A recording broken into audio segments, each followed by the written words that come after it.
que nada, bueno, voy a volver a hacer reiterativo el agradecimiento tanto a Isabel como a Bien Te Veo Comunicación por haberme convocado para esta charla, que la verdad que me parece muy interesante. En primer lugar, poder intercambiar, ¿no? Desde una fraternidad con Paraguay también estas ideas de la importancia de la participación política de la mujer dentro de los espacios de decisiones, y a su vez, bueno, poder ir avanzando un poquito en esto, de poder reconocer, como yo digo, o sea, el nombre de mi ponencia justamente viene para dejar en evidencia o poner en la mesa, digamos, la importancia de la lucha feminista, de la lucha de las conquistas, haciendo un repaso de los hitos que consagraron los derechos políticos y civiles de las mujeres dentro de nuestro país, entendiendo también que los derechos nunca fueron regalados, ¿no? Particularmente los que tienen que ver con las mujeres.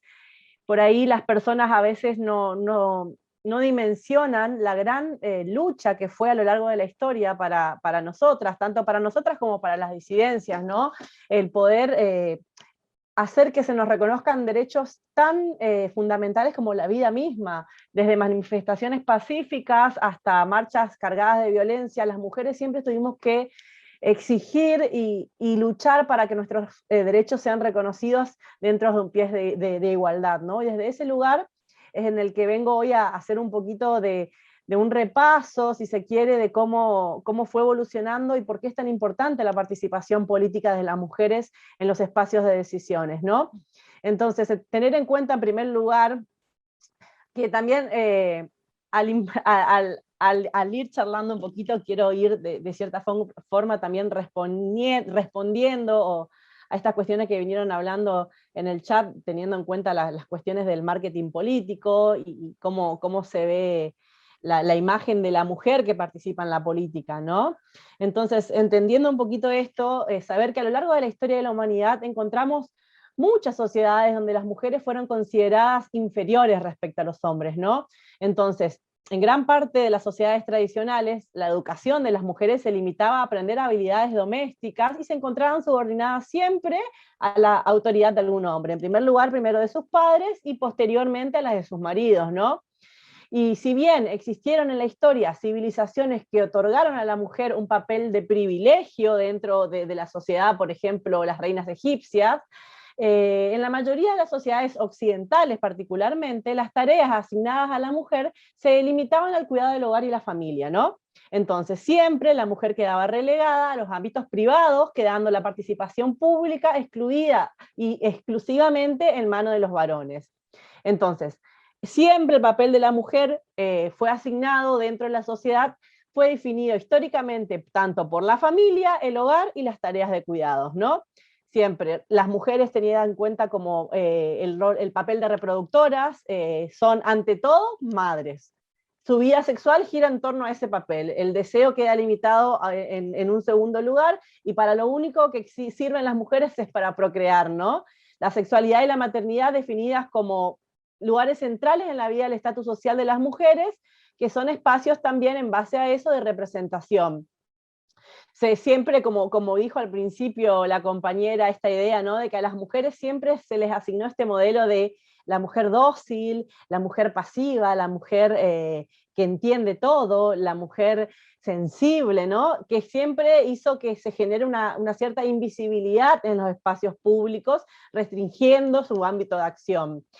Y aún hoy, en el imaginario social predominante, son vistas todavía, sigue existiendo una cierta visibilidad de las mujeres, ¿no? Como esposas, madres, hermanas, como componentes de una familia en su rol dependiente, ¿no? De hecho, a mí me ha pasado escuchar esto de cómo yo no voy a estar a favor de los derechos de las mujeres si yo tengo una hermana, si yo tengo una madre, si yo tengo una hija, cuando en realidad no tiene que ver con un rol dentro de la familia, sino que tiene que ver con ser sujetos de derechos, ¿no? Pero bueno, en ese contexto, el sistema jurídico, sobre todo lo que es el derecho codificado, Código Civil Comercial, Código Penal, que fueron sancionados en una época bastante, digamos, fortalecida por estas ideas patriarcales y estas ideas en donde era un andocentrismo particularmente, en donde todo giraba alrededor del hombre, siempre envió mensajes a la comunidad respecto a cuáles son las formas respecto de caracterizar las relaciones sociales, marcando, si se quiere, de esta forma, una forma de control social tan efectiva como la sanción misma. Recordemos que las mujeres no hace mucho tiempo no podían tener derecho a la participación política ni siquiera a través del sufragio.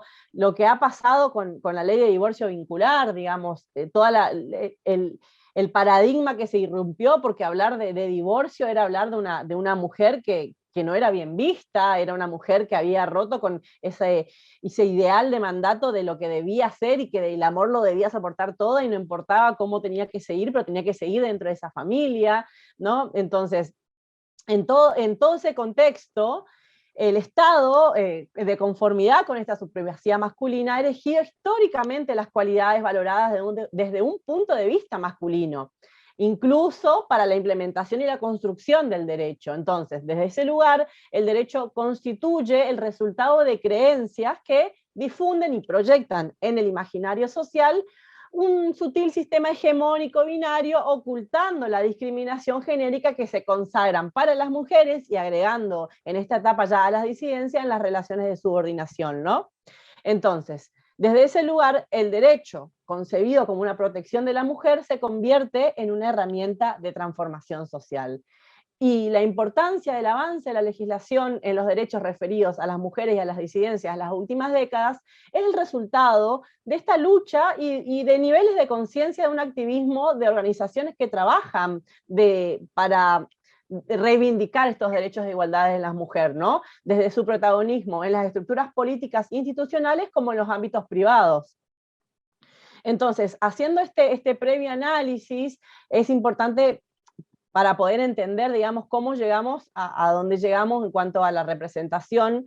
A fines de la década de 1960 surge en Estados Unidos un lema que define al movimiento feminista. En ese entonces, de la segunda ola, el feminismo ha avanzado por diferentes etapas y que resume al mismo tiempo parte de la agenda que va a marcar las décadas subsiguientes, que es la famosa frase de lo personal es político, ¿no?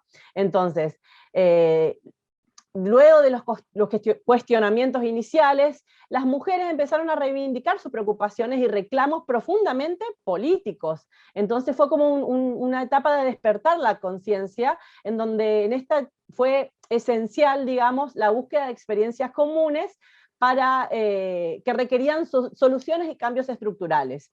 Entonces, la política, que alguna vez era definida como abstracciones, se reconfigura para incluir la textura de la vida cotidiana, ofreciendo la apertura al debate político. Entonces, desde ese lugar, las sociedades capitalistas, occidentales particularmente, se erigen sobre el liberalismo político basado en la separación de las esferas públicas y privadas, ¿no? Y en ese contexto, la democracia estuvo de alguna manera constituida, ¿no?, sobre la exclusión de las mujeres dentro de lo que era la parte pública. Por lo que pensar de otra manera aquellas distinciones también poder repensar la democracia desde ese lugar. Entonces, de hecho, digamos, que una de las cuestiones, si se quiere, por lo que lo personal sigue siendo político, es que si bien ha habido, como les dije al comienzo, un gran avance en todo lo que fue la normativa, un avance legislativo, incluso en la participación de las mujeres en la política y en lo público, en los espacios domésticos la mayoría sigue siendo gobernado o sigue siendo designado exclusivamente para las mujeres, ¿no? Las tareas de cuidado quedan exclusivamente en manos de las mujeres y se genera esto que lo habló también al comienzo la compañera, de la famosa doble o triple jornada, porque las mujeres no solamente ahora salen a las calles o salen a la esfera pública o a poder conquistar espacios, a poder independizarse, a poder realizarse profesionalmente, sino que se suman, digamos, la carga de seguir manteniendo el rol dentro de lo que es la casa en cuanto a las tareas de cuidado de los niños y las niñas, en cuanto a la estructura de la casa en sí, ¿no? Entonces, desde ese lugar es importante que analicemos. Por ahí yo leía, ¿no? Leía dentro de este debate que se armó, es una idea de que el patriarcado no existe, y bueno, vaya si existe el patriarcado, ¿no? Con toda esta evolución que les voy contando, cómo fue quedando en evidencia. Nosotros, para los hermanos y hermanas paraguayos que nos están escuchando, tenemos dentro de lo que es la República Argentina una ley que fue sancionada, que establece, que es denominada la ley para erradicar, prevenir y sancionar las violencias hacia las mujeres, que establece distintas modalidades de violencia, que lo que vino a hacer esta ley fue dejar en evidencia y poner en agenda el hecho de que la violencia no solamente es una violencia física que se manifiesta a través de un cachetazo o de un golpe, sino que en distintas esferas de la vida social, política, pública y privada pueden darse distintas manifestaciones de violencia. En cuanto a esta cuestión de que venían hablando del marketing político, no quiero, o sea, lo quiero hablar ahora porque si no después se me pasa,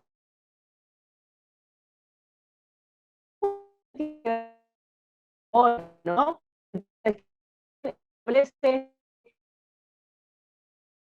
Se manifiesta la violencia simbólica a través de patrones estereotipados, mensajes o valores o íconos que reproduzcan la dominación, la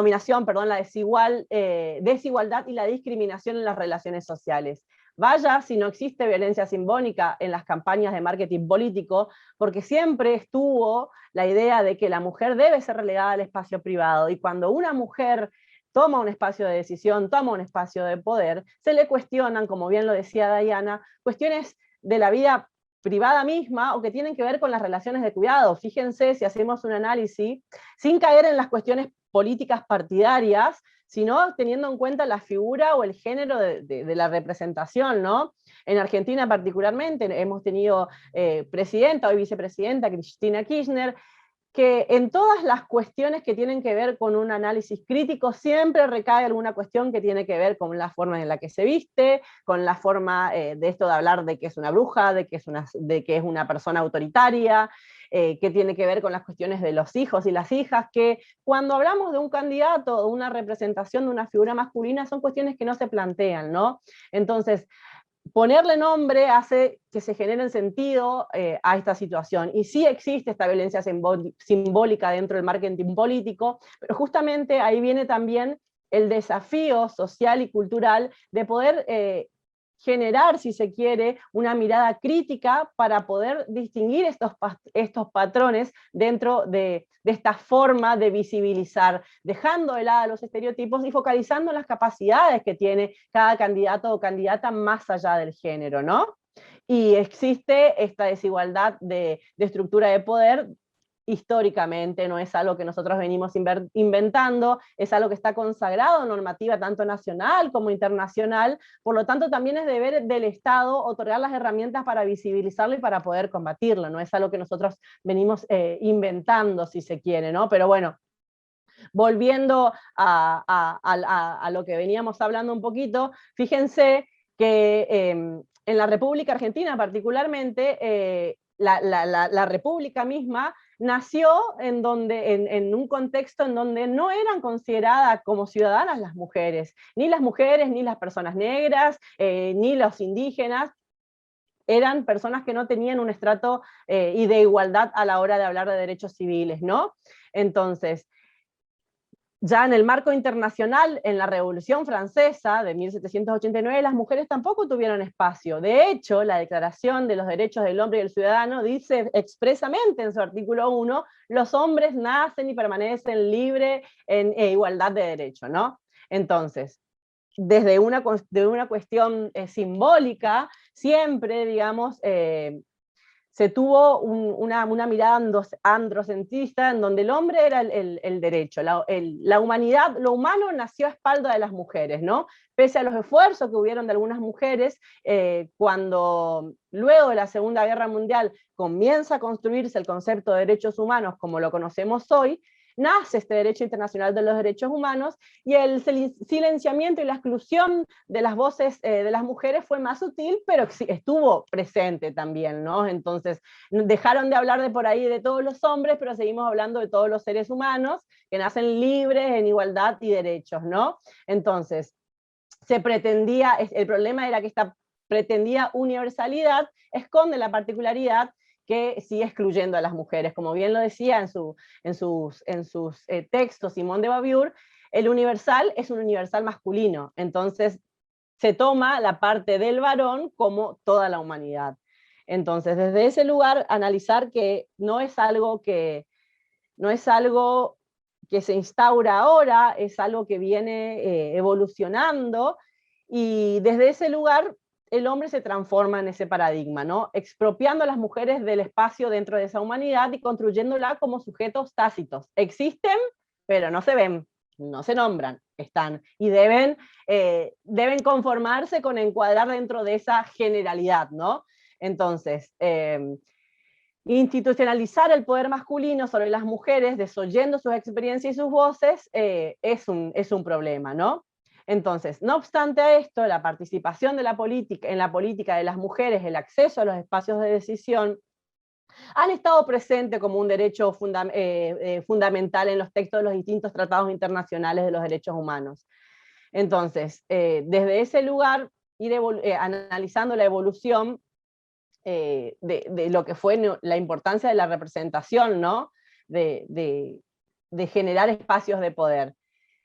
Si bien hoy en día las mujeres ya no poseen las restricciones formales como sí hace en siglos anteriores para participar en la vía política.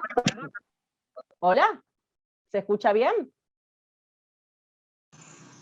Sí, a vos se te escucha perfecto, Florencia. Simplemente hubo alguna interferencia, alguien activó. Bien, perfecto. Les decía que si bien hoy no tenemos esas restricciones formales para participar en la vida política dentro de las comunidades, pero sí frente a esta libertad legal explícita se levantan otros obstáculos, que son los obstáculos culturales y sociales más difíciles de combatir, que muchas veces están camuflados en la idea de generalidad o de libertad de igualdad. Entonces, es por eso que comprender la historia de exclusión de las mujeres de la esfera pública o de la esfera política es importante para entender cómo la cultura misma de la sociedad ha generado la construcción de la democracia, ¿no? Entonces, desde ese lugar, empecemos a hablar un poco de la importancia de hablar de las acciones afirmativas para poder incluir a las mujeres dentro de lo que es la participación política, ¿no? Entonces, las acciones tanto afirmativas como las leyes de cupos son acciones o son herramientas para lograr la igualdad de oportunidades que se hacen necesarios como un medio para lograr esta igualdad real. En contraposición, si se quiere, a una igualdad que podría considerarse de manera más abstracta. Entonces, ¿por qué? Porque el objetivo final de estas acciones positivas, como fue en su momento la ley de cupo, hoy por hoy la ley de paridad, es generar una sociedad en donde debe haber igualdad de respeto, igualdad de acceso a posibilidades y que se reduzcan en consecuencia las posibilidades de discriminación.